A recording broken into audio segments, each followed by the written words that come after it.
మంచిర్యాల జిల్లా బెల్లంపల్లి టౌన్లో పోలీసులు నిర్బంధ తనిఖీలు చేశారు. నెంబర్ 2 ఇంక్లైన్ బస్తీలో రూరల్ సీఐ ఆధ్వర్యంలో ముమ్మర తనిఖీలు నిర్వహించారు.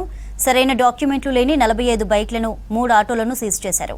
తనిఖీల్లో 3 ఎస్ఐలు 20 మంది పోలీస్ సిబ్బంది పాల్గొన్నారు. రూల్స్ పాటించని వారిపై కఠిన చర్యలు తీసుకుంటామన్నారు పోలీసులు.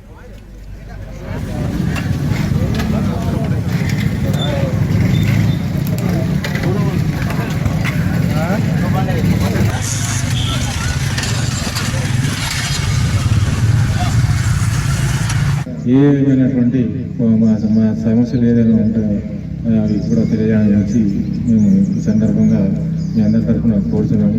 మా తరఫున మేము సాల్వ్ చేసేటివి ఏమైనా ఉంటే అవి చెప్పండి. ఇంకా సీసీ కెమెరాస్, ప్రతి సీసీ కెమెరాస్ ఇంపార్టెన్స్ మనం చాలా వరకు మీకు తెలుసు. చాలా కేసులన్నీ కూడా సీసీ కెమెరాస్ ద్వారా డిటెక్ట్ అయిపోయినాయి. దొంగతనం జరగకుండా ఇంకా వేరే ఏదైనా సంఘ వ్యతిరేక కార్యకలాపాలు కాకుండా జరగకుండా చూడడానికి నుంచి ఈ సీసీ కెమెరాలు చాలా ఎంతో ప్రాముఖ్యం వహిస్తున్నాయి. కాబట్టి కాలనీవాసులందరికీ రిక్వెస్ట్ ఏంటంటే వీలైనంత వరకు అట్లీస్ట్ మీ యొక్క బస్సీలో 1 నుండి 2 సీసీ కెమెరాలు ఏర్పాటు చేసుకొని మరి దాని ద్వారా ఒక సీసీ కెమెరా ఒక 100 మంది పోలీసులతో సమానం.